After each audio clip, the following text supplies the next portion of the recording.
This show is a proud member of the Bat Squad Network. For this and other great shows, head over to batsquadnetwork.com.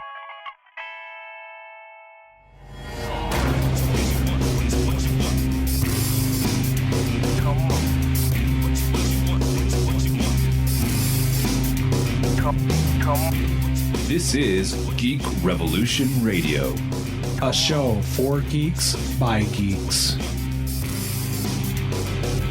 Hello and welcome to another edition of Geek Revolution Radio. I'm your host Ryan Bennett, and we are back for another week of geeky goodness. With me, as always, is my co-host Will Hatton. Hello. What's going on, guys? How's things going this week, Will? It's good.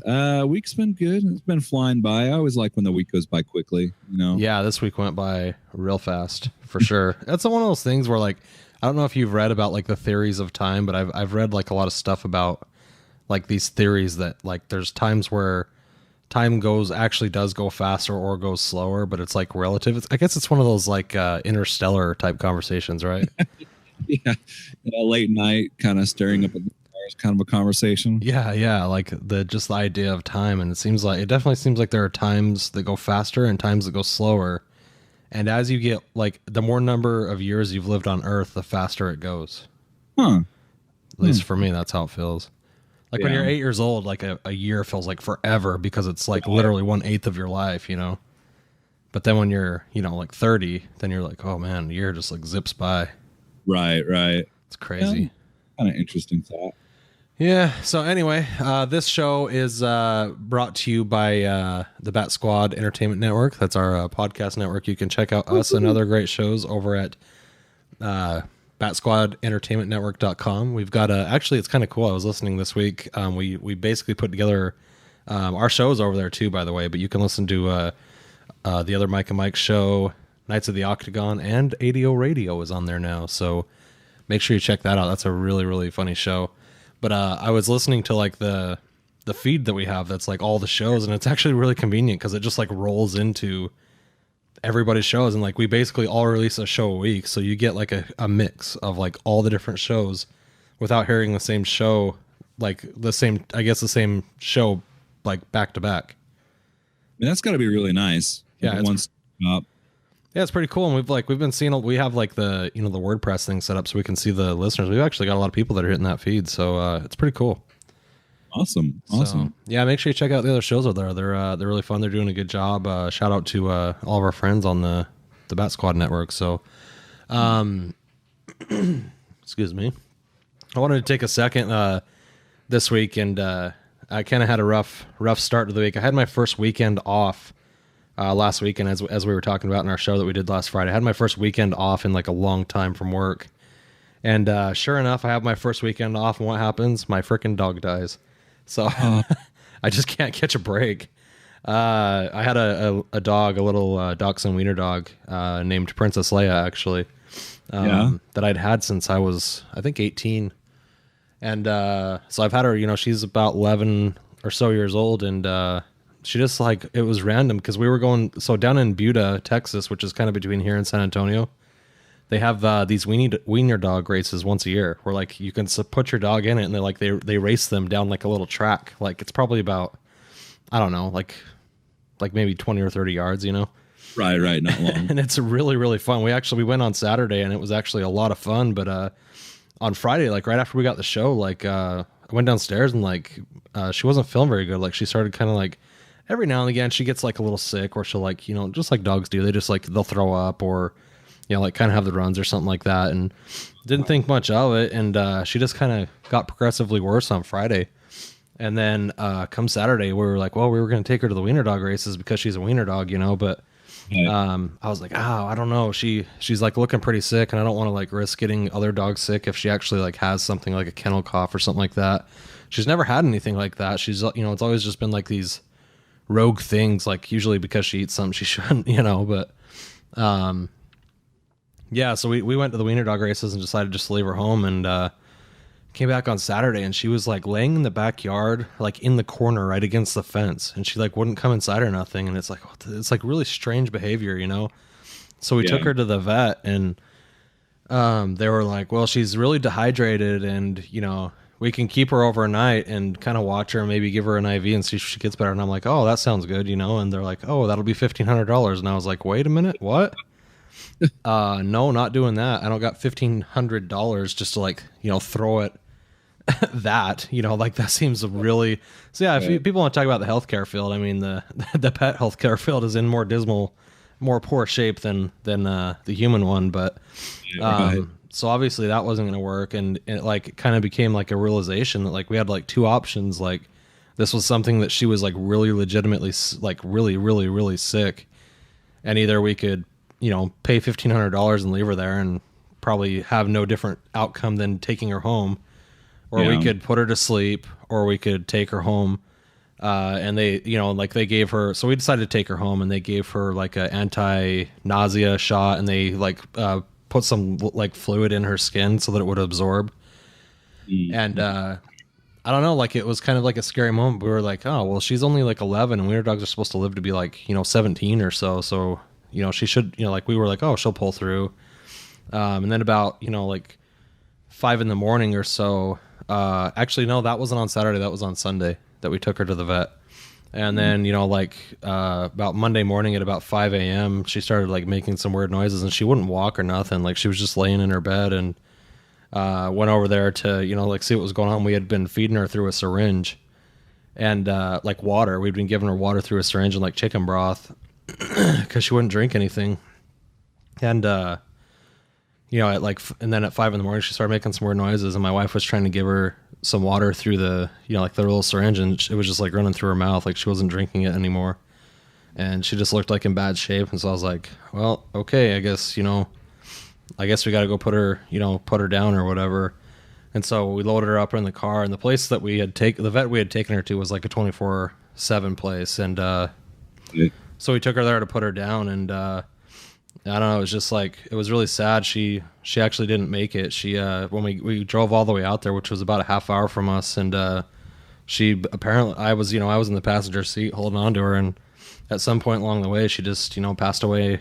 When we got there, she was already gone. So, I don't know. It's just like, it's really tough because there's people out there, and, this was definitely the case with her that like, I had her like at a time in my life where like, it's really weird how different life is between the ages of like 10th grade and then like 28. There's like a whole bunch of like life experiences and important choices that you make that impact the rest of your life. And it's like, there's a lot of really hard times as well.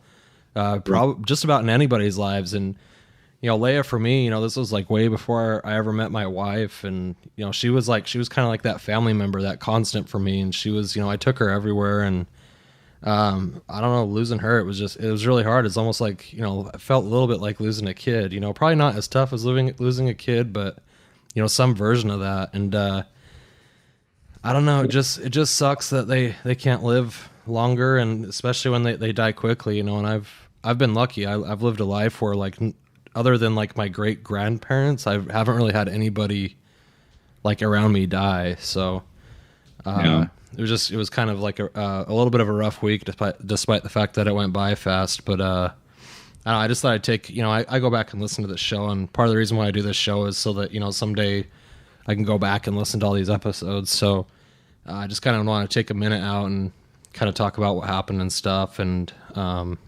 don't know. I hope she's in a better place. No, I mean, that's it's definitely difficult. I'm surprised that, you're holding up as well. I think I'd be breaking down. Oh yeah. I cried like all day on Monday. I'm sure. Yeah. I've just never been much of a dog person, but, I don't know. I think there's, both of my family's pets died not too long ago, like in the last 2 to 5 years. And a big, huge golden retriever, and then a little Jack Russell Terrier. And I don't know, like I always liked the Jack Russell, but I think it's hard because it is almost like a family member. You really get connected with an animal, and it kind of stays with you for a long time. I know my sister was really close to the Jack Russell, and just really had a really hard time after he passed. Yeah, it's definitely not easy. And, it's like I said, it's, she was kind of the throughput through a lot of like really challenging times in my life. And you know, like dogs, it's funny because dogs are like they love unconditionally, and you know, those people that know like what wiener dogs are like, especially, they kind of have like, they're small she was a miniature dachshund, and they're really short and really long, and they have kind of like a Napoleon complex about them, but they also kind of think that they're also human beings.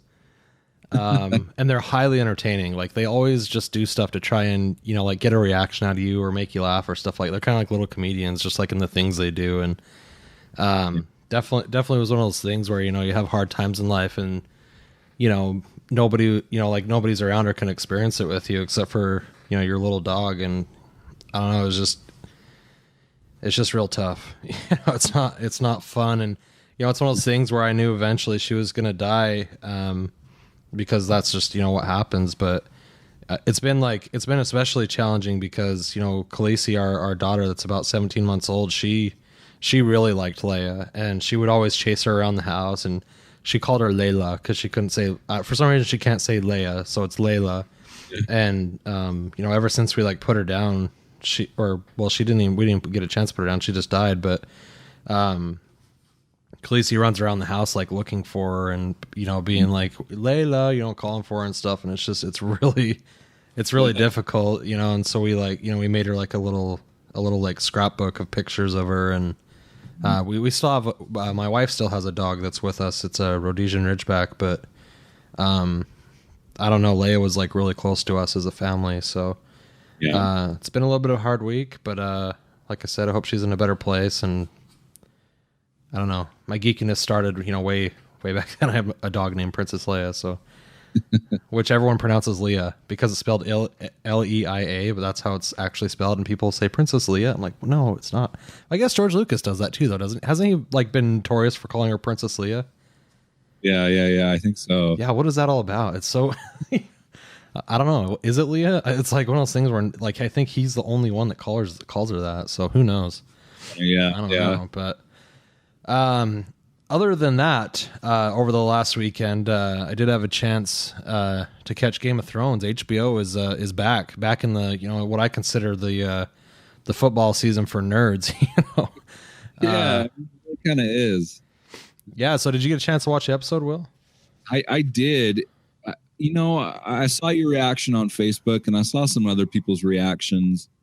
I feel like I'm kind of in the middle. I feel like it was a good episode. I feel like it was a good return episode. Like I always feel like episode 1 is always kind of the establishment episode. Like it gives you kind of the layout for the next season. Yeah. You know, introducing you to different things. And I liked it. I thought there were moments in the episode though that I really enjoyed. I thought, well, that was a really cool thing that they did, especially with Sansa. Yeah. That whole sequence where I can't remember her the knight's name, or the Reek. Yeah. She comes and saves the day. I thought. No. You're talking about the chick. I thought you were talking about Reek, her brother. Reek. I'm with you. It's hard to keep track of all the names of all the people too. Named. It's like Bree or Lady something. Yeah. I just loved it. I thought that was a really cool sequence. Well, and so I really liked the episode, and the reason that I liked it is they left so many open ends at the end of the last season. I watched before I watched the new episode, I watched the last season's finale right before it, you know, because I haven't watched it since then because I was so pissed off about Jon Snow. But it was one of those things where it's like there was like a moment in that episode where Sansa and Reek like jump off the side of that castle, and they never show them again. You're just like, okay, they just pushed the one chick over the ledge, and she like straight up died. And then they're just like, well, I guess all our only chances is to jump even further down the side of this castle and hope we land in the snow and survive, you know? And so it's one of those things where I'm just like, man, like everything is really crappy right now, which I guess is how, you know, George R.R. Martin writes it. But there was a lot of loose ends. There was a lot of mystery about, you know, is Jon Snow gonna, you know, is he alive? Is he dead? What's going on? Kind of like, because I was one of those people who were like, I don't believe it, you know? There's no way like they could just kill him off. I think that's why some people didn't like the episode, because they want like, if he's going to be back, they know right away. They don't want to wait, you know, 2 or 3 episodes. Yeah. And that's the thing is like, that's why I liked it, because they confirmed a lot of things. Like they confirmed, okay, this person survived, they got away. Khaleesi got captured by the Dothraki essentially, because she kind of got out like in the middle of nowhere with her dragon at the end of last season, and and I didn't realize this, but they basically left Tyrion to run that place, right? Like when they basically said you're in charge, and I'm like, I didn't realize like, wow, Tyrion is now officially like a ruler of like a place. Like even though it's like it's supposed to be temporary, if something happens to her, he's the guy. Well, I mean, I see him as like the queen's hand, so to speak. Yeah, exactly. And that's, like, I guess if I had to pick my way for the series to end, it would be Jon Snow as king, Khaleesi as queen, and Tyrion as the queen's hand, with Arya as like a knight or something like that. Yeah, that'd be kind of a nice happy ending. Well, it doesn't necessarily have to be a happy ending. It's just not a happy. I would say maybe a satisfying ending. Yeah, satisfying. That's the way to say it. Yeah, for sure. So, who knows how that's going to end? I mean, they all could be dead at the end. That's true, and it's like, that's one of the things that kind of like almost frustrates me about George Martin is like, it's almost like he hates the people that read his stuff or like read his show, and it's like the decision they made with what happened with Jon Snow at the end of the season. I don't think it brought anything to the show. I don't think it made it so that it was like this cool thing or like something big that happened or anything. I just thought it was stupid. Yeah, it just frustrated me because I'm just like, what? Like, why do I even watch this show? Like they killed Ned Stark right in the beginning of the first season. They killed Joffrey, which was satisfying, but it's like why do I who do we have left? We have Reek. I don't care about him. We have Sansa. I don't really care about her. Khaleesi's still alive, fine, but they could basically, if they're going to kill Jon Snow, that she's just as easily killable in my opinion. Yeah, true. And it doesn't make it that much more interesting to me because it's not real life. Like I'm watching this to see cool stuff, but I'm not watching it because I want to just see everybody in complete misery and die all the time. I think it's partly a cliffhanger like that. They obviously wrote it in because it was going to be a hot topic for months to go. On end, people were going to talk about it. Yeah. But I agree with you. I kind of feel like his whole interaction north of the wall, like dealing with the tribes, getting them together, surviving an attack by the White Walkers. I mean, all of that happened. Yeah, that was awesome. And there was literally no like big casualties with that White Walker war, but that's my favorite part of the whole series so far. Oh yeah. And you get all this substance, all this material, this stuff that's important around Jon Snow. And then he gets home and he gets stabbed by a bunch of his colleagues. Yeah, a bunch of cowards. They like trick him into it and they just straight up stab him. Yeah. Like it's and then in the in the premiere episode, like people were like the other like Night's Watch people were like mad about it for like a minute and 30 seconds. And then they were just like, well, the guy gave a speech about, how Jon Snow was he thought Jon Snow was gonna ruin everything and da. So I guess it's okay now. And I'm like, man, if I was those guys, I would be like, we got to kill all these dudes that assassinated him. That little kid has got to be killed. Oh, yeah. And I've got to imagine, they didn't go into this in the first episode, but when those people that he saved find out what happened, they're going to be very pissed off. No, I think that they've got some stuff coming to them. Trying to remember the main guy's name, the new leader of the Night's Watch. Well, he's like the old leader. They got trounced. Like basically they voted him off and voted Jon Snow in, and then he just killed him. Yeah, he's got it coming. Like he's on my. I hope he gets reeked. Like, how like what they did with Reek, where they like tortured the heck out of him. I hope that he gets something like that, like some version of that. That's some serious torture right there, man. Yeah, I hate I can't stand it. It's like, and that's the thing. It's like, and maybe that's why I like The Walking Dead is like, some of the auxiliary characters for the most part are probably going to be killed off at some point. Like we don't know what's going to happen because somebody's going to get killed between now and next season. But you always know that Carl and that Rick are never going to die. Like they're just not, because they're who the show is about. So if they're going to kill Jon Snow, who the hell is this show about? Right. Yeah, that's a good point. Because they brought Khaleesi in the first episode, but not really. I mean, she was like kind of a very side character. Like definitely there was more focus on the Starks in the beginning, and the whole show has basically been about destroying the Stark family. Yeah. you know, and it's just, I don't know, it's just frustrating. My problem with The Walking Dead is I feel very connected to Daryl, and I feel like if he goes, I would feel like it's essentially the same way. Jon Snow is Daryl in my mind. That's a perfect way to say it. That's exactly how I feel. Yeah, so we'll see how it plays out. I really hope he ends up getting brought back. Yeah, by who was a very interesting reveal. The Red Lady. Yeah, she's like old and stuff. Yeah. That was super weird. I did not see that coming at all. It's, you know, and it's like I've seen a lot of like people griping on social media and stuff like that. If you aren't going to watch the episode within like at least a day to 3 days after it airs, it's on you if you're going to go on social networking, because that's what everybody's going to be talking about.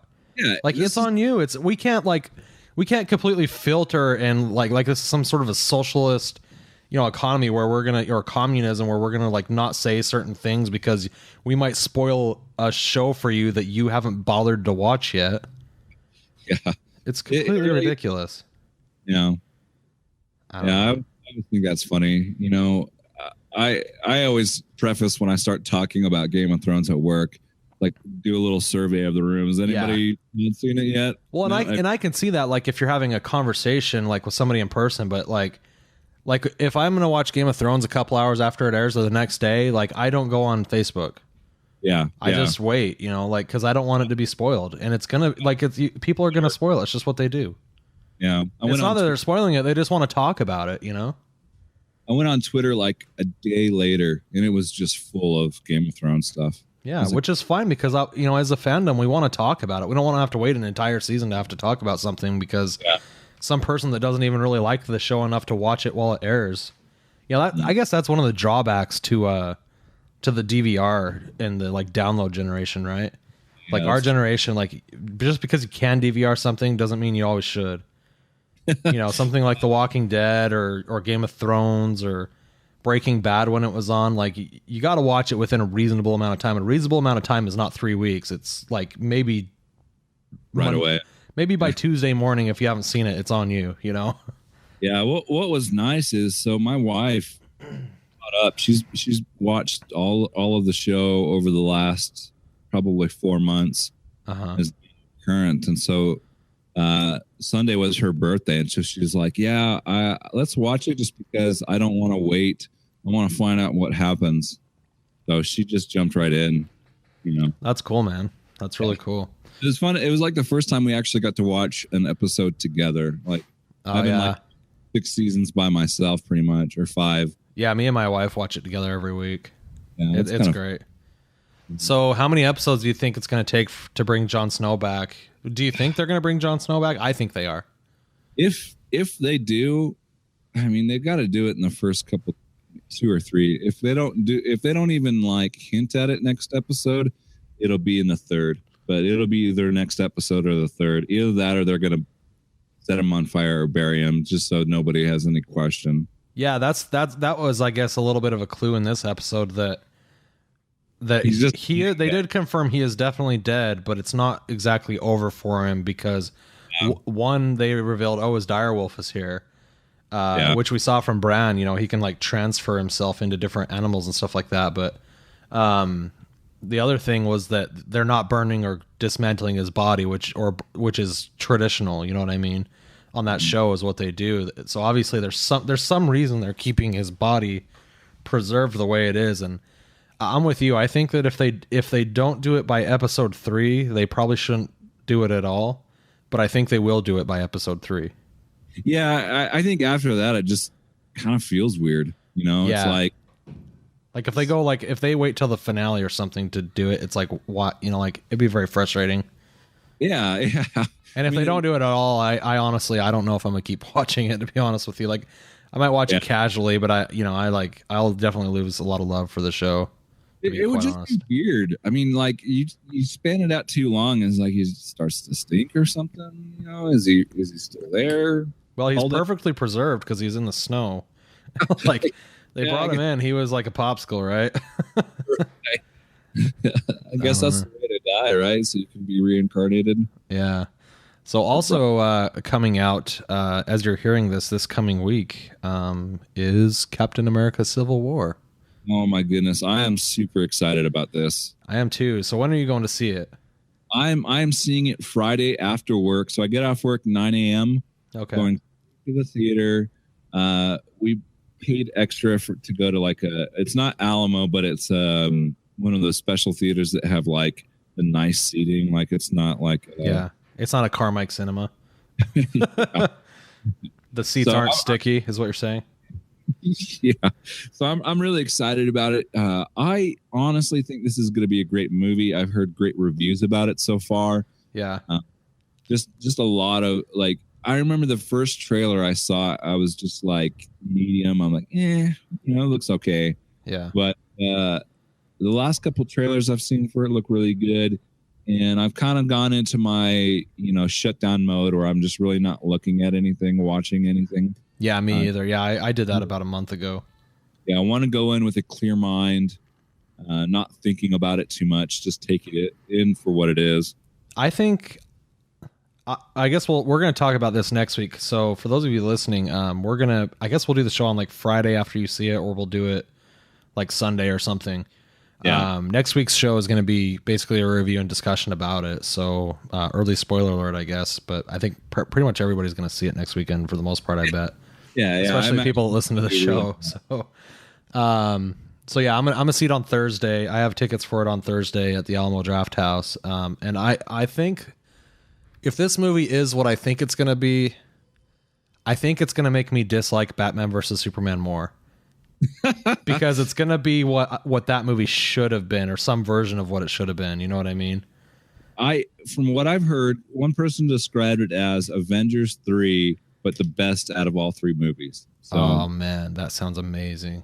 Yeah. Did you see that Marvel bumped Inhumans, that movie that they were making? I think it was supposed to come out in like 2017. I think they canceled it. Yeah. I'm not too troubled by that. I guess it was scheduled for like a week before the new Indiana Jones movie, and they were just like, better not.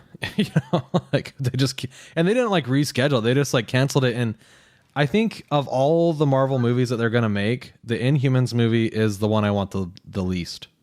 Yeah, I've been watching Agents of S.H.I.E.L.D. this season, and they've been talking about Inhumans a lot. They're basically like the X-Men of the Marvel. I guess the X-Men are the X-Men of the Marvel universe, but they're like, I don't know, there's some version of kind of like mutants, right? Like the Inhumans are like superhero royalty from like some planet. I mean, there's different, like within any comic book series or history, there's different takes on it or different styles. But from what I understand, it's like they're like these, royalty that end up on Earth or something like that. I'm not really sure. I think they had a little cameo, and I don't even remember what movie it was, but there's 4 of them, right?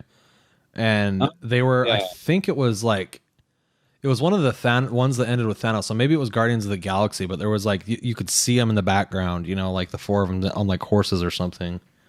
Yeah. So I don't know. I guess we'll see what they do, but definitely a good move by Walt Disney Company, a company that I own many shares of stock in, to not try and battle themselves, especially when they're going to release something like Indiana Jones. Yeah. That needs a clear berth, especially you don't want to compete with your own company in the blockbuster area. Shooting yourself in the foot kind of effect. Exactly. Yeah. So. I've heard what you did I've heard the same things you did about, definitely from the trailers, you definitely get the feeling like these are all just going to be Avengers movies now, right? Yeah. No, I mean, I think it's going to be exciting. I'm still dying for a standalone Hulk movie though. Yeah. I'm really curious why they're not pursuing more Hulk. Like, I think like people like, what's his name in the role? I mean, people Mark Ruffalo, yeah, he's great. He's done a really good job. I think, like I've heard them teasing the idea of Planet Hulk, which they did a cartoon of it, and I love the cartoon. The cartoon was really good.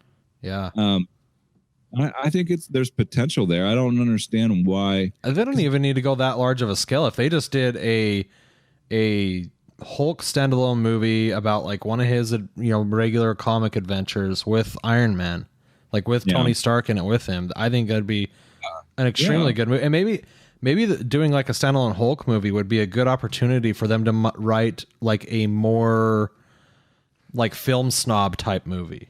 You know what I mean? where they have more of just Bruce Banner and just Tony Stark in it with less action. Yeah, I mean, it'd be kind of interesting. Yeah, I don't know. There's potential there, and I don't know why. I mean, I guess the reason why is there's skepticism or kind of nervousness based on poor performance from previous movies. Past Hulk movies. The Avengers have done so well. It's a no-brainer to me. Yeah. Yeah, it's really cool, and I'm really looking forward. Guardians of the Galaxy Volume 2s and 3s are basically getting going, and we've got another Thor movie coming, which will be cool. I did know that Thor and the Hulk are not in the Avengers or the Captain America movie. Well, that's okay, because guess who is? Spider-Man. And I finally figured out what the deal was. Like, it was like everyone was scratching their heads going like, why now? Why would Sony all of a sudden, other than Sony like being borderline bankrupt, why would they that's like the parent company is, but why would they all of a sudden be like, yeah, well, you can put Peter Parker and Spider-Man in the like regular Marvel universe. And I was watching, it was either Jimmy Fallon or Conan or something with Robert Downey Jr. and he's basically already contracted to be in the standalone Spider-Man film. So that's what the trade-off was you give us Spider-Man, we'll give you Iron Man kind of thing. Yeah, kind of quid pro quo, huh? And I'm fine with that because as a viewer, I'm just like, I won twice because a standalone Spider-Man movie with Iron Man and Robert Downey Jr., that sounds awesome. It does. No, it really does. Yeah. They should just start putting Tony Stark in everything, right? Like not even the Marvel movies. Like how can we fit him into Star Wars? Like he would make a great new co-pilot to the Millennium Falcon, I think. It does need to be in the new Star Wars. We need a kind of petition for that. Yeah, they could do like a standalone like prequel Star Wars story film and be like, by the way, like Boba Fett crawled out of the Sarlacc pit and was immediately like, hand blasted by Iron Man and he died. That's how he actually died. I knew it.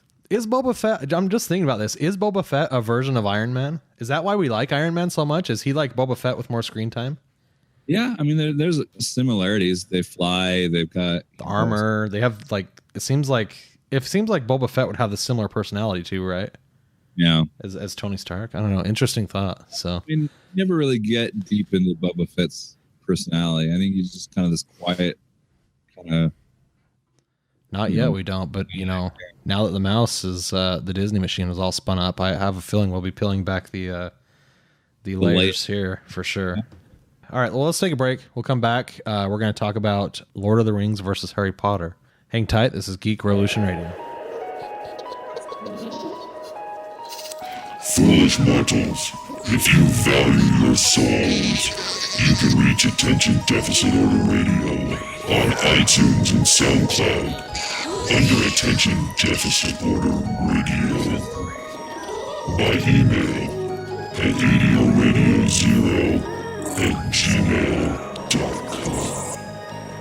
on Facebook under Attention Deficit Order,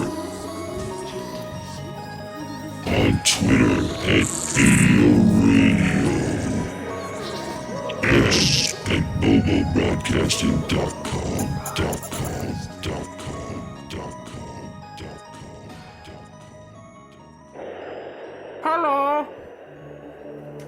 Hello, you know me.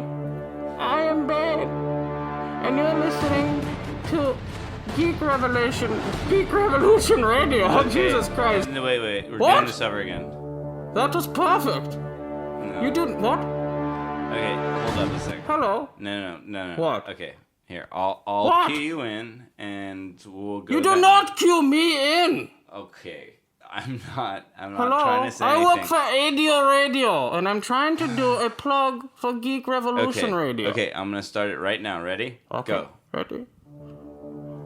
Hello, this is Babe. You know me. I am from ADO Radio, and I am promoting Geek Revolution Radio. You gotta do Right? it one more time. Is that the way it goes? No, you did it wrong. What? No, okay, just Geek Revolution Radio. Okay. Make it legible. All right. Okay. What are you making fun of my speech? No, I'm just enunciate. It's I do not one beyond your take and one grasp, take dude. only. Okay. Under protest. All Okay. right, go ahead. Go. I'm ready.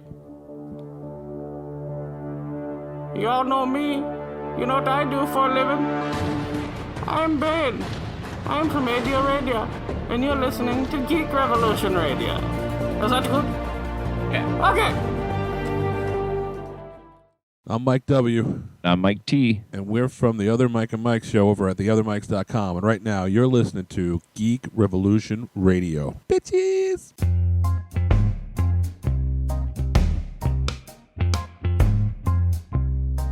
Hello and welcome back to Geek Revolution Radio. I am your host, Ryan Bennett. I'm here with Will Hatton, and we are going to break down and discuss everything we can think of when it comes to Harry Potter versus Lord of the Rings.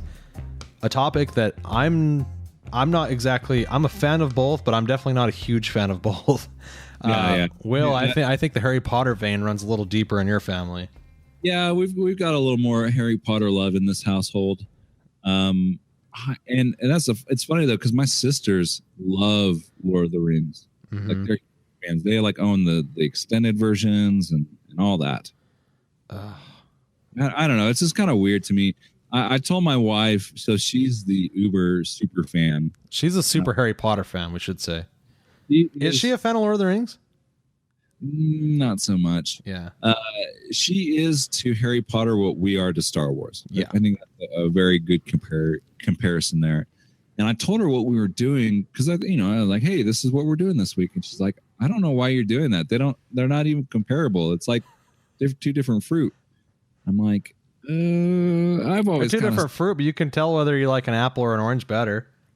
Yeah, I mean they're both fruit in my mind. They might not be apples and oranges, but it's not like apples and steak. It's very Our apples and like confetti. Yeah, I mean, I'd say there are some major comparisons. Obviously there are differences. There's difference in everything. There's differences between Star Wars and Star Trek, but yet we still can find the comparisons and the things that make them similar to debate them. But I don't know. What do you think, Ryan? Do you think they're kind of in the same vein? Well, right off the top of my head, this is like my line of thought. I think they're very comparable for a couple of reasons. First of all, they're both fantasy. They're not science fiction. They're definitely both fantasy. Second, they might be the only two popular fantasy franchises, other than when you translate into Warcraft or video games, stuff like that. We're talking about movie franchises here. I can't think of any other fantasy franchises that are as popular as either of those two things. Can you? I can't think of any. I think you're right. I think they kind of take the cake. Yeah, and you've got obviously similar stories. I think there's a lot of similarities between. I see your notes here. Harry Potter and Frodo aren't all that dissimilar from each other. Dumbledore and Gandalf are pretty similar. They're both, they both got wizards and wizardry and stuff like that. They're different. I guess one way that makes them very different, though, is the Harry Potter is definitely modern, taking place now on Earth, whereas Lord of the Rings is, some other place, some other time kind of thing. I don't know. I think there's definitely things I like about both and definitely things I dislike about both. I guess we can dive into the things that, I'll say what I like about it. You can say what you like about it. But I liked there are aspects of Lord of the Rings that I like. There are moments in the story. There's sequences. There's CGI that I think is phenomenal. I enjoyed watching them in the theater because I went and saw all three. And I think there are things that I like about it, but it's not like I guess I've just never been a huge fan of Lord of the Rings. I've never just loved it. Yeah. I know there are people that find so much depth and at different aspects of life through Tolkien's writing. Yeah. Just specifically through the movies, I would say it's a like. I wouldn't say I love it. Whereas with Harry Potter, I really enjoyed them. I think the stories were captivating to me, and which is funny to me because I remember when I was like early 20s watching the first movie. I actually didn't watch it. It was on at like a family gathering, and I was like, "What's this stupid kid movie on? This is so stupid, Harry Potter." And I thought it was dumb. I'm like, "Why are you guys watching this movie?" And then later, when I met my wife, she kind of showed me what it's really all about, and I had a chance to watch them all. I really liked it. I really got connected to the story. I like the repetitiveness, or the each year is a new year at school. I kind of like that. I like the trio, the three of them, Harry, Hermione, and Ron kind of working things out, getting into trouble. And you see this growth over time, these kids turning into teenagers, turning into slowly into adults, Yeah. Well, for me, it's, and it kind of reminds me of similarities. Okay. So two things that are very common about both these franchises is they're both based on books, right? Yeah. Written by people that didn't direct the movies. They're also both, they're fandom, right? Like there's people that are mega fans, like people are fans of Star Wars in the same way that they're fans of Lord of the Rings and Harry Potter, right? Oh yeah. They're definitely like, there's only a couple of franchises out, like, probably less than 10 franchises that are like, huge like this. Like there's Marvel, there's Star Wars, there's Harry Potter, there's Lord of the Rings, there's really not a lot of stuff that's big like that. I dislike the fact that Harry Potter, for the reason you like Harry Potter, however, year's a new story. That's one of the reasons why I dislike Harry Potter, is because it takes me out of the movie a little bit, just for the fact that it's like, oh, everything's going to go wrong just in time for finals, but then they're going to get everything fixed right before summer vacation, and nothing's going to happen over the summer, well, I guess a little bit, in the fourth book, but not that much. The one direction they went that's very different from each other is Lord of the Rings. I think the reason I loved the first Lord of the Rings movie. I've seen both franchises in the theater. Like, I don't know if I went opening weekend for all of them, but I definitely went within the first, before the end of the second weekend, on all of the movies for Harry Potter and for Lord of the Rings and for The Hobbit. And the thing about, I guess, Lord of the Rings that kind of perturbed me is the extended editions. That, like, they made these movies so long. Like, the ones in the theater were so long. And then on the other hand, with Harry Potter, like, I feel like those movies could have been longer than they were because they left out so much stuff. Yeah, there's a lot from the books that they, especially the fourth one, that they didn't leave in. I mean, some of the movies were shorter than others, but yeah, I think you're right. Well, I mean, and you have to look at, like, I've only read 3 of the Harry Potter books. I read 1, 2, and 3 because they were, I'm not a huge reader. Yeah. But the first 3 books were like not gigantic books. 4, 5, 6, and 7 are easily double the size of the 1, 2, and 3, maybe bigger. Like, they're just gigantic books, you know what I mean? And there's a lot going on in them. And Lord of the Rings books are gigantic too, and there's many of them. Yeah. Which somehow Peter Jackson figured out how to turn into 3 more movies with The Hobbit. But I don't know. It's just, I like the like you said, I like that Lord of the Rings follows like you follow Hermione, Harry, and Ron through the story, whereas Lord of the Rings, there's a lot of there's Sam and there's Frodo and there's Gollum, I guess, is their third person. Or there's, in The Hobbit, there's, those guys that the story's about. But there's also a lot of, like, auxiliary stuff going on in Lord of the Rings where the story is bouncing around to, like, a lot of different things at a lot of different locations happening. And I don't particularly care for that as much. That's probably one of the things I don't like about Game of Thrones, actually, now that I'm thinking about it. I was thinking that same thing, and I was thinking to myself, is that a reason to fault or to lower your liking of something if it has so much going on, so many stories? And I think there is a little bit of a problem there. I mean, I feel like it's just way too much, and maybe it's not that way in the books, because granted, I've never read the books, but I feel like especially the Hobbit series, they drag it out way too much. They add way more than is needed. Yeah. And I kind of wonder if that's like a Peter Jackson thing. It is because I mean, The Hobbit, the book is not that big. Yeah, it's like a quarter of it. I've read The Hobbit. The Hobbit's a great book, and like all the stuff they added in the 3 Hobbit movies. There's a lot of like auxiliary stuff. There's a lot of stuff that's not even written in there that like they tried to use it to tie together. Like characters made appearances that had no business being there. What's his name that's in all the Pirates movies? Legolas? Orlando Bloom. Yeah, Legolas had no he's not in that, but they're like, oh, we got to, bring him in for throughput or whatever. I feel like especially with Lord of the Rings, they kind of Phantom Menaced the Hobbit. Like the first movie was solid. Even the third movie, the movies were good. Okay, I'll say this about Lord of the Rings and the Hobbit. I liked The Hobbit way more than I liked Lord of the Rings. If I compare The Hobbit to the Lord of the Rings. Yeah, I don't even slightly like Lord of the Rings. I will never watch Lord of the Rings. I will never put that movie and watch it. My wife, on the other hand, she loves it. She loves Lord of the Rings like your wife loves Harry Potter. Okay. We should have had them on the show. I'm just kidding.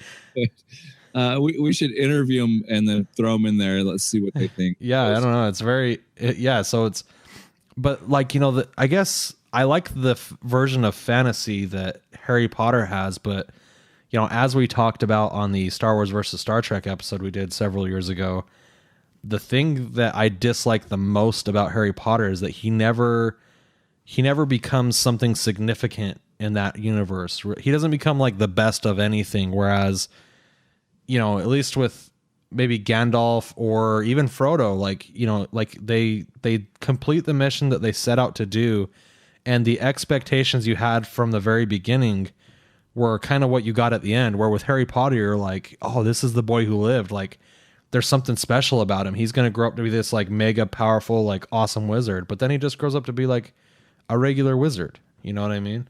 Which I guess is cool that he's a wizard, but he's not any different than anyone else that goes to that school, really. Well, I think that goes to show kind of what kind of a character or what kind of individual person he was throughout the story. I mean, you get all the time that he constantly says stuff like, I never wanted this. Why does this have to be upon me? Why can't I, when he doesn't even realize he's Harry Potter really until he gets into the wizarding world and he's engulfed by it all. It's like it's something that's kind of thrown on him. Well, I think it's cool that he doesn't end up being the biggest, baddest, See, I don't, and it's one of those things where, yeah, I know in real life, like that's how things end up, but movies are not real life. Like I watch them to see a story of growth. And I feel like Harry Potter as a character, his story arc is terrible. I find Hermione's story arc to be very interesting. I wish that those movies would have, and it's kind of surprising because they're written by a woman. Why is it called Harry Potter? Why isn't it called Hermione Granger in the Sorcerer's Stone? Like that would make that far more compelling to me if it was about Hermione Granger. Yeah, I think that would have been really interesting. I always like those. You ever read those stories where they like basically swap genders between the characters? I read like kind of like synopsis about different stories, like what it would be like if they swap genders. Mm-hmm. That would be a really interesting one. Yeah, and I guess the difference is like Frodo's story arc is very good because there's a lot of things that happen along the way. You see like the struggle, you see the challenges, and in the end, like you see the friendships, and then in the end, he does what's right. And I think I would like a Lord of the Rings a lot better if they just focused on his story. Yeah, I think it'd be very compelling to watch. Other than the fact that they just spend a whole lot of time walking around in those movies. It'd be kind of cool if they just took the 3 movies and edited it so you just get like one Frodo movie. Yeah, so we got the extended editions. Can we get the shortened editions? Yeah, the Frodo version, the version, like the trio, the Legolas and the other 2 guys. Yeah, get their story, but instead we get like all 4 of them, all 4 different stories going on at the same time, intermixed throughout the 3 movies. I don't know. It'd be, like honestly, if they cut a Frodo movie, I would probably go see that in the theaters. I'd definitely go see a Gandalf movie, like an origin story for him. Hell yeah, Gandalf. Yeah, Gandalf was pretty cool. Matter of fact, I know Peter Jackson listens to this show. So, Pete, if you're listening, yeah, dude, you need to make not just a Gandalf movie, but they go into in those movies a lot about the wizards, right? The guy like Gandalf and the guy they go into like the one guy's the villain in the Lord of the Rings, but then they show another one that's like the tree guy in the Hobbit movies. There needs to be a story about those. I think there's 5 of them, 5 wizards. They need to do a story about like how all that started, how they became those wizards, and then why they all kind of went different directions and had falling outs. That'd be a great movie. And I know Peter Jackson is itching for content for more Lord of the Rings, universe films. Franchise, got to pump them out, That's right. Warner Brothers ain't gonna hold out forever. Yeah, my thing is going back to things I didn't like about it. I remember, Christmas time when you got time off, my brothers and I would usually do marathons, and we did a Star Wars marathon, which is great. I highly recommend it to anybody that hasn't done it. Yeah. And right after, we still had, break. We didn't have anything going on. I was like, well, hey, there's literally like no break in between the Star Wars. They're like, hey, let's throw in Lord of the Rings. Let's watch the extended version because my sister had them. And we got about 45 minutes into the movie, and we're like, all right, this is done. I actually remember seeing the first Lord of the Rings movie in the theater, and I really enjoyed it. And I was like, oh my gosh, I can't wait to see what happens next. And then, in my opinion, in the second movie, the wagon wheels started to come off a little bit, and then in the third movie, Return of the King, I can't stand that movie because it's like you think it's over, and it has 5 endings, and it just keeps dragging on. And the one thing that is cool about all the movies is Gollum, though. Gollum is really interesting to me. I really like him as a character. Very interesting character. I mean, and that goes back to Frodo, I think. Yeah. Interesting thing. I feel the same way about the Hobbit movies. I feel like the first one was pretty good. I felt like the second one was okay, and then I felt like the third one was just a train wreck. Really? Yeah, I didn't like it. I felt like it was way too long. It just didn't capture my, captivity. I was just really not into it. Mm-hmm. I don't know. I feel like going back to stretching 3 movies out of a small book, it just doesn't work. Yeah. I think that the third Hobbit movie is my favorite of the 3 for sure. But if you want to talk about stretching a book, let's talk about the last 2 Harry Potter movies, right? Yeah. In my opinion, you can take that 7th Harry Potter movie and just throw that right in the garbage. You can open up your box set of Blu-ray, DVDs, whatever you got, and just fling that one into the yard for the dog toy. It's so that's by far, there is no movie in either franchise that's worse than Harry Potter 7. That's the worst movie ever made, in my opinion, of the whole of both franchises. Oh, okay, yeah. I kind of compare it to. I'm sad to say that I watched the Twilight movies. I felt like the part 1 of the last Twilight movie was awful. Yeah, same way. Just not necessary. It could have been told in 10 minutes. Why do we have to spend so much time camping with Harry and Ron and Hermione? I don't understand. What is and nothing happened in that movie, and then when it was starting to get good, the movie ended, right? Well, I think it was kind of comparable to the book, where the book, that just the way books are, how it drags out. There's a reason why it is. You kind of you're getting this emotional feeling of kind of wandering, where in the movie form, you don't get that feeling. You don't get the wandering feeling. You just get this, I'm bored. Yeah, why are we still here? Yeah. But then on the other hand, I think the last Harry Potter movie is the best of either franchise. Yeah. It's so good. Yeah. It's actually it's probably up there. It's definitely in my probably top 50 or 75 movies. It's so good. It really is. And I'm glad I had a chance to watch it, because I probably never would have watched it had I never met my wife. Because that movie was coming out right when we started dating, and that's kind of what led. Oh, you're into this? I like you, so I'm going to get into this. I don't know, because me and you met around the same time and started doing this show, so maybe out of necessity of this show, you may have seen them too. We probably may not have been doing an episode about it, but that's true. I don't know. It's one of those things where that's funny you say that because I would say that Sammy was definitely a casual Star Wars fan before we started dating, and now I mean like Episode 7's her favorite movie of all time. That's awesome. Like she loves that movie, and it's funny that you brought that up because it's sometimes one of those things where you can gravitate towards a specific thing just based on like the passion of what your partner or your husband or your wife is into, whether that be music or movies or whatever, like just lifestyle kind of meshes, which is how you know it's right. But I really, and I will say that there's a few Harry Potter movies there in the middle that had me really bored. Like I think the first 3 movies are pretty solid. The 4th movie is kind of whatever. The 5th movie's bad. 6th movie's pretty bad too. 7th movie is unforgivable. But then it's like boom, the 8th movie we're like, oh my gosh, the 8th movie, the end of the series, I guess in the book, is what the whole Harry Potter series should have been. Like it should have been that kind of like action and like Harry Potter actually finally does something, right? Like other than like, like random, like Edward from Twilight dying in the movie that was like in like 4th or 5th movie, whenever that was. Like they actually fight back and there's like a battle and things are like going on and it's like why couldn't it have been like some version of this starting with like the 4th book? That's kind of how I feel. I would have to say I'm kind of opposite to that, and I enjoyed them all for different reasons. I personally love the 3rd one where they at the end they go back in time. Yeah, I thought that was pretty cool. Like at least in terms of directing and like kind of the way they wrote it out in movie form.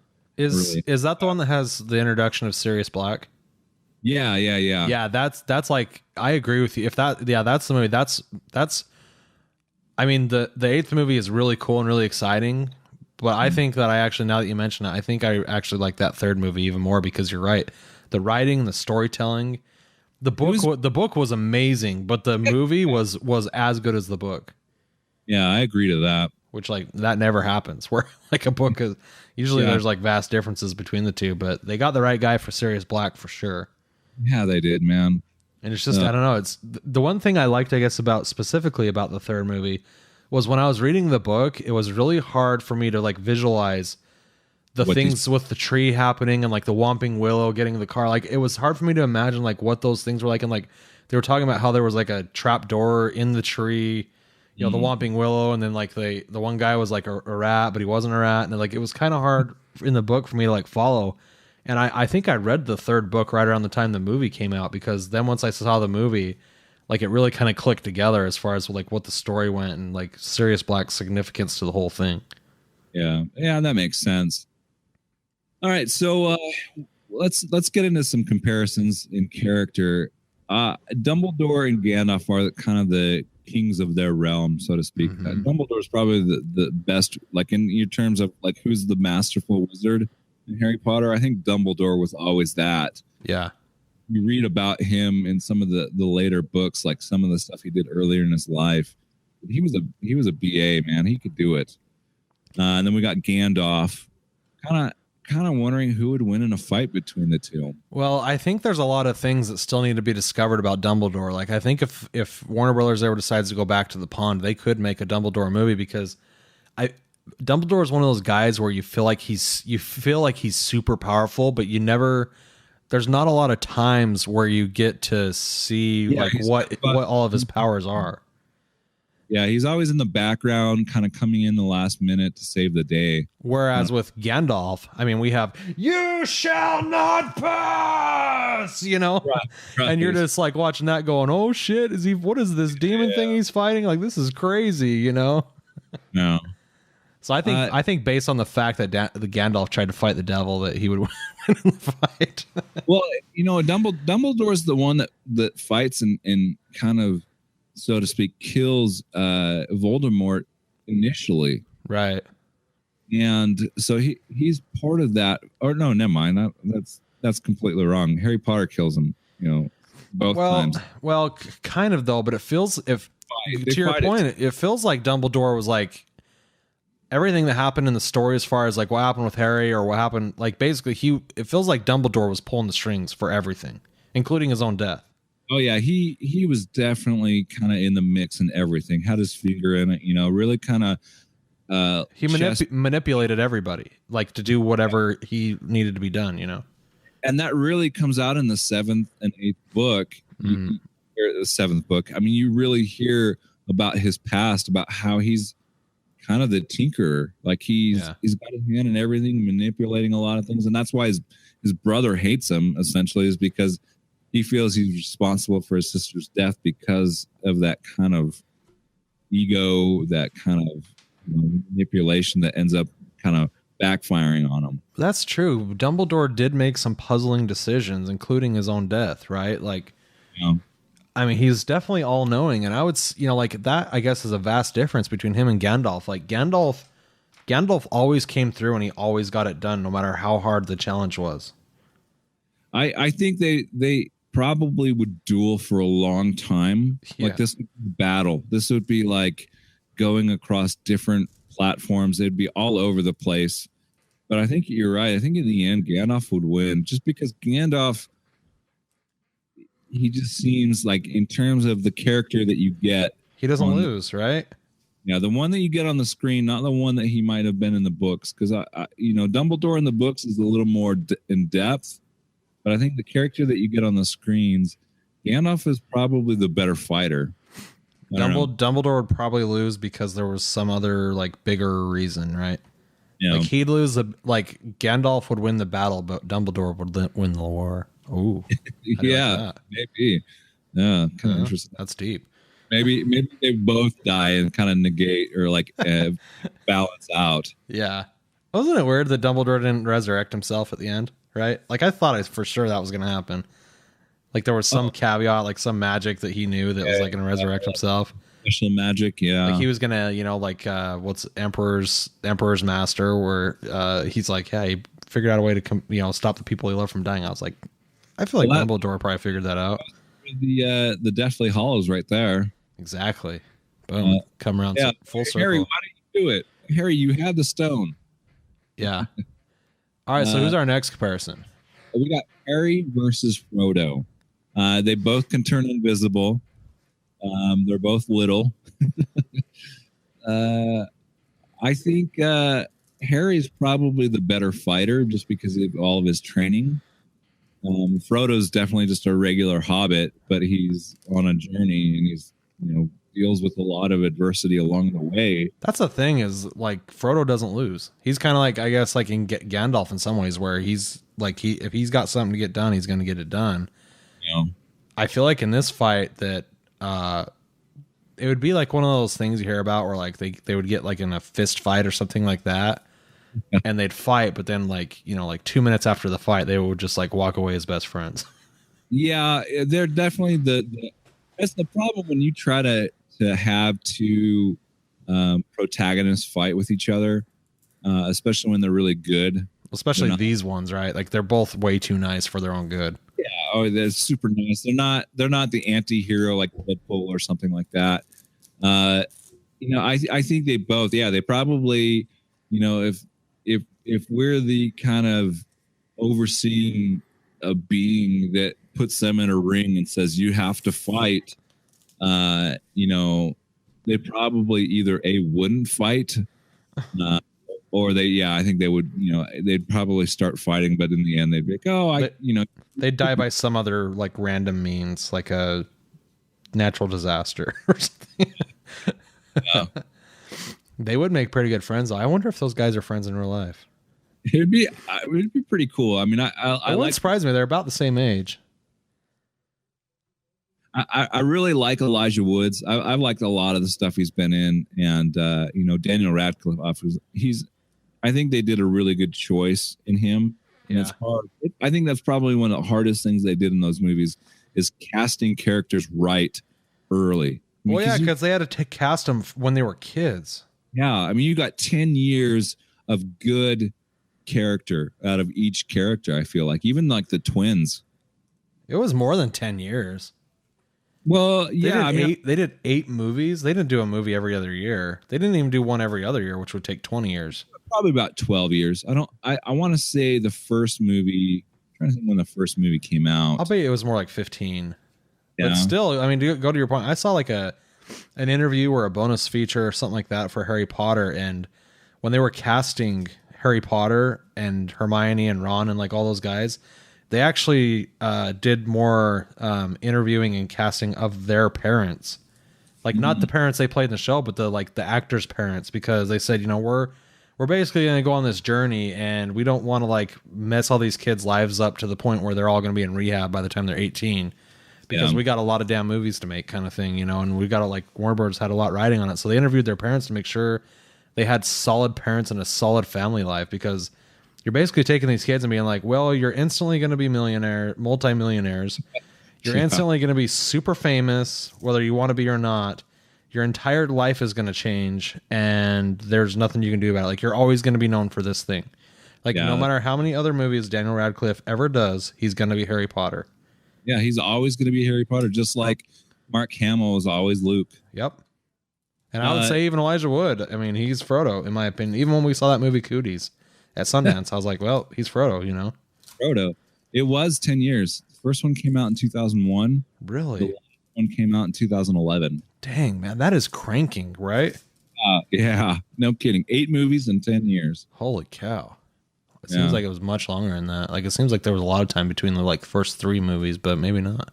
Well, yeah, the first one to the second one, 2001, 2002, 2004, 2005. Warner Brothers, dude, just hitting up that like golden goose on that, right? Yeah. Well, that's the thing. They probably spent. I mean, that's like everybody involved. That was the only thing they were really doing. So, like year on, year out, that's all they're doing was filming Harry Potter. Yeah, and actually, Daniel Radcliffe has been in a lot of good things since then. Yeah. Contrary to Elijah Wood, I mean, Elijah Wood's been in other things, but he hasn't had, I don't think, at least not the movie presence that Daniel Radcliffe has. Daniel Radcliffe's been on a lot of other movies, whereas Elijah Wood, he did what? He did Wilfred. I think he might still be doing that show Wilfred, and then he did Cooties. I think that one got canceled. Yeah, and then he did Cooties, right? And that's really, I think he's more into making movies now than he is in being into movies. So I think he's done a handful of just kind of independent movies. I really don't think he's done anything that like stands out. I mean, really, Lord of the Rings, and then after that, it's a lot of, you said Cooties. I'm looking at his IMDb page. Do you think a lot of these guys, that do these huge franchises, like as their only other thing, they do like mostly independent things after that? And I wouldn't say in his case specifically that it's because he got typecasted or anything. I wonder if it's just because they make so much money from doing like he made so much money doing Lord of the Rings. He's probably still getting paid from Lord of the Rings. I don't know. That it's like they don't have to do big like type movies anymore. They can go and do like weird independent films if they want to, I mean, you really look at his thing. He does some voice work in cartoons. He's done Wilfred. That was the big thing. I think that's the only real big thing that he did. Everything else is just kind of like, here's one movie that I'm in. Here's another, I'm like a character, but not a main character. He really hasn't really done anything stand out. Very interesting. Well, I guess if Elijah Wood, I mean, he listens to the show, but he's never reached out to me or anything. But he lives near you down in Austin. Yeah, he's a big. So this place that he has around, that we have this pizza place here called Via 313, and it's pretty new. Like it hasn't been around that long, but it's Detroit style pizza, and literally like one of the only good things left in Detroit is their pizza. And man, this place is unbelievable. And I only went there because I saw Elijah Wood talking about it on his like Twitter feed.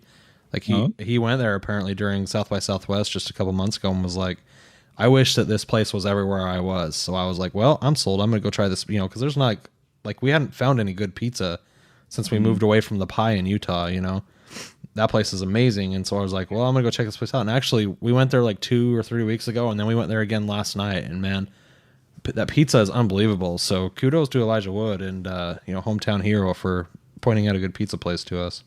Nice. So... All right, so last one, we got Voldemort versus Sauron. That's a good one.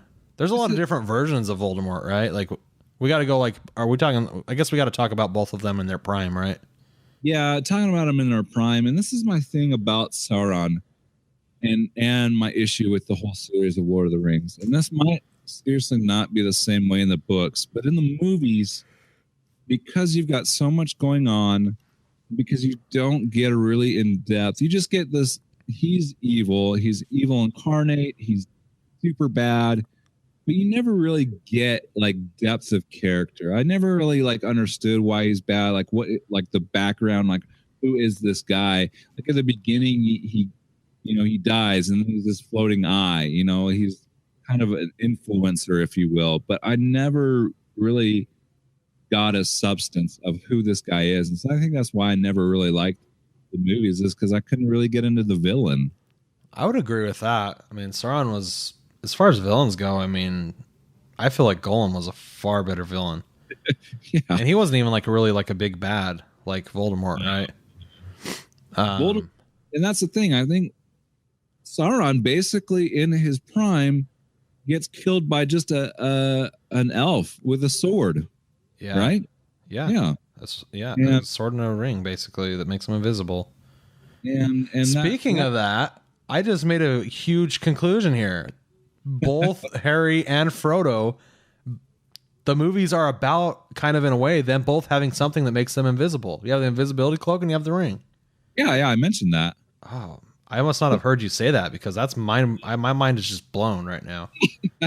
Well, it's funny to me because I remember eating at a Burger King when both movies were coming out, because Harry Potter came out in 2001 and I want to say Lord of the Rings came out in 2000 or 2001. 2001. No, it came out in 2001. They both came out at the same time. And I remember I was sitting at a Burger King and there was an advertisement or I think they had like the news on one of the TVs, and they were doing like a segment on both movies, and it had like a side-by-side comparison about what was similar to them. And one of the things that it pointed out was both main characters can turn invisible. Ooh. That's really kind of interesting. That's crazy. Yeah. So I guess if they use that in the fight, I mean, Harry Potter wins, right? Because it doesn't make him all crazy like the ring does. Yeah, that's true. Anyway, back to Sauron and Voldemort. I think Voldemort, especially in his prime, I think Voldemort in his prime was actually probably the most powerful wizard of the entire universe, even more so than Dumbledore in his prime, right? Yeah, I would make that argument. I think that's true. In my mind, this is a no-brainer. Voldemort just kind of turns Sauron into dust. And I might be making some Lord of the Rings fans just cringe and get angry because, I've never read the book. I mean, I'm sure in the book, the detail and the background associated with Sauron is a lot more. But to me, it's just the movies just don't give him justice if there is. If there is justice. And it's one of those things, I haven't read the books either because ain't nobody got time for that. Ain't nobody got time for that. Who's got time to read those big of books? Like, I don't understand that. Like, I don't have that kind of time. I've read some really thick books. I read Stephen King's The Stand. Oh. That's probably the thickest book I've ever read. I read all of the Harry Potter books in a summer. Like one summer, I spent all summer reading them. So I kind of like pushed. It would take all summer to read all some of those books. And so I've read a bunch. Because I never got into the movies, I never loved the movies, I just have no desire to go read the books. Yeah, I don't have any. I have less than zero. I read The Hobbit, and I have less than zero desire to read any other Lord of the Rings or Hobbit type books. I wouldn't, if I got the time, and maybe I guess when I retire or something, maybe I'll go read the Harry Potter. I've read 1 through 3. I'll go read the rest of them. But I'm more interested, I guess, at this point in the Fantastic Beasts and where to find them. The new Harry Potter universe movies that J.K. Rowling is making. I'm very interested in those. Yeah, I would agree to that. I think there's you definitely, there's still more to come. There's still a lot to be excited about. And if you take the focus of the movie away from Harry Potter, I would say of the two universes, which one would I rather live in? I would much more like I find the Harry Potter universe very interesting. It's a universe that I wish really existed, kind of thing. Yeah. So Fantastic Beasts, from my knowledge, is like it's not going to have any particular focus on any particular character. Definitely not on Harry Potter. Yeah, even though he might make an appearance, but that I think is what makes me the most excited. Is I get to see a movie in that universe that has a chance to be whatever it wants to be. It doesn't have to be about Harry Potter. Yeah, that's true. So I don't know, and I guess to close out the show and the argument, I don't think you have anything else left to say, I guess, on the comparisons or anything. No, I think they are worthy of comparing. I think they're worthy of kind of debating between which one's better. If I had to put a stamp on which one I think is better, I would say Harry Potter. I think I definitely like them more. I think it's because of that modern feel, like you mentioned earlier. Mm-hmm. And that's, I think, why I couldn't get into Lord of the Rings, because it was so fantastical. It's like I got this whole world that I couldn't wrap my head around. Yeah, I'm with you. And, I think if I had to pick one or the other, I'm definitely gonna trill it up with the Harry Potters. Like, I like those more. I like the books more. I like the universe more. I like the movies more. Even though not all of them are great, I can't sit through Lord of the Rings. I just can't do it. I would rather read the books than watch those movies, to be quite honest with you. A very interesting fact, though, to kind of close out the show here. I was looking, so me and Will found this website that will compare franchises as far as their box office numbers go. Usually we talk about Box Office Mojo. This is the-numbers.com. thenumbers.com, however you want to read it. But if you're looking for it, it's the-numbers. And they basically have all the movies and what money they made and stuff like that. And you got to keep in mind that there are two more Harry Potter movies than Lord of the Rings movies.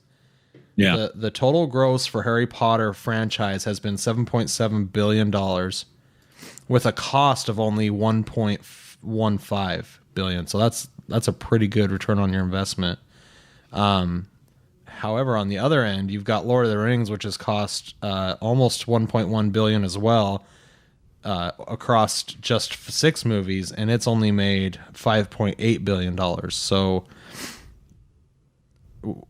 despite the fact that they grossed, their total gross per movie is about the same, the Hobbit movies or the Lord of the Rings movies are more expensive. I do find it interesting that the average, though, for each movie, the average grossing for the Lord of the Rings movies is $982 million, and the average earnings for the Harry Potter movies is $965 million, which is lower. Very close. Yeah, but they're like almost right on the head, right? Like so similar. That's very interesting to me that they're that close. Very interesting. So, okay, so do you think that Peter Jackson, not even just Peter Jackson, do you think they'll ever make some more Lord of the Rings universe movies? We were talking about earlier, if they did a Gandalf movie, what I would hope for is that Peter Jackson gives up the reins. You think he's the problem? I think he's the only one that cares about Lord of the Rings anymore. Like, he's the only one that, if it does get made, he's the only one that's going to be able to get it done. I just, to me personally, I'd like to see a different take. I'd like to see a different director's vision, and I think it's the same way with Zack Snyder with the Batman Superman series. I kind of feel like we're getting Zack Snyder's Superman. We're getting Peter Jackson's Hobbit. Okay. Lord of the Rings. And I kind of feel like I'd like to see what that world looks like through somebody else's eyes. Yeah, I get that for sure. I don't know. I think I would like to actually, I wouldn't mind seeing a reboot at some point, but maybe like a while from now. Yeah. But I'm not all that interested in seeing any more Lord of the Rings movies. It would surprise me if there isn't another movie somewhere in that franchise, because of the way franchises are today. Yeah. And knowing that this series is making worldwide on average $900 million. They make $1 billion a film, and it costs them 1.5 or 1.1. I mean, that's something you can bank on. So literally, yeah, that's like pretty good. That's a really good return on your investment. I mean, that's good return, and so I think with the right elf, probably still make more and make it good. Yeah, that's true, and I guess one of the most vast differences between the two franchises is J.K. Rowling is heavily involved with the making of the Harry Potter films and the direction they go in and the screenplays and stuff like that. And like she's involved in every step of the process. Whereas I guarantee you that J.R.R. Tolkien is rolling in his grave that any of these movies even exist in the first place, because around the time he died, he never wanted basically what they ended up doing with Lord of the Rings. He never wanted that to happen. And I think his family has actually been in like court battles and lawsuits and stuff like that ever since they've made the Lord of the Rings and Hobbit movies, just because that's, he wanted it to live in the books and that was it. Yeah, I can see a purist aspect to that. I mean, the books are completely different than the movies in certain ways. Well, yeah, but it's he's the author. Like it should be up to, like, I like that with Harry Potter they let her be that involved, you know what I mean? Because it really is. It should be up to the creative control of the author of the books, the person that created the universe. Yeah. It'd be like, despite the fact that George Lucas may not have made, like in everyone's opinion, the greatest of Star Wars movies, it's good that they never took the control from him. Yeah. Like that they let. I thank God every day. Well, I don't thank God every day, but I thank God that he finally gave up the reins and let somebody else make it something better. But at least he was able to make that decision, whereas J.R.R. Tolkien was not able to make that decision. It was, definitely not in the meeting for that one, huh? Yeah, for sure. So I don't know. Maybe for that reason we shouldn't watch the Lord of the Rings movies. But anyway, what do we got coming up next week, Will? So next week we are doing Captain America: Civil War. We are going to dive right into it. It's going to be great. I'm really excited about it. I feel like this is going to be probably one of my favorites of the new Marvel movies, the Marvel series. But just because, and I think they're going to go pretty close to how the comic book is, which is a very interesting discussion in itself. Basically civil liberties versus security. Yeah. And I think it's a very interesting topic, even just in terms of, comparing it to just modern day issues. Absolutely. I'm so excited for the return of Spider-Man. I can't even, they could just make Spider-Man movies as far as I'm concerned. Like, I've loved all of them, even the Tobey Maguire ones. Like, I just love Spider-Man. I will too. Like, the first Spider-Man is up there with X-Men as being some of the first to really stand out. They're like the first ones ever made, really. Yeah, the movies that were in the 90s, you had some Batman movies, but it's just not the same. Like, these movies were like really, to me, the ones that started this kind of snowball effect. Yeah. And Iron Man like basically put rocket fuel underneath it. Yeah. Turned it into what it is today. But yeah, I'm really excited. So we'll do the full episode next week, just about Captain America. So if you haven't seen it, you don't need to listen to the episode. Wait till you see it to listen to it, because I don't think we're going to really talk about anything else other than that movie. So until next week, I'm Ryan. I'm Will. Live long and prosper, and may the force be with you always. GeekRevolutionRadio.com. You've been listening to Geek Revolution Radio, hosted by William Hatton and Ryan Bennett. For more information about Geek Revolution Radio, go to geekrevolutionradio.com. Feel free to interact with the show at facebook.com/geekrevolutionradio. The intro song is called What You Want. The credit song is Riptide. Both are composed by Kevin MacLeod, licensed under Creative Commons. The views and opinions expressed on Geek Revolution Radio are those of the panelists and do not necessarily reflect the views or opinions of our sponsors. Thank you for listening.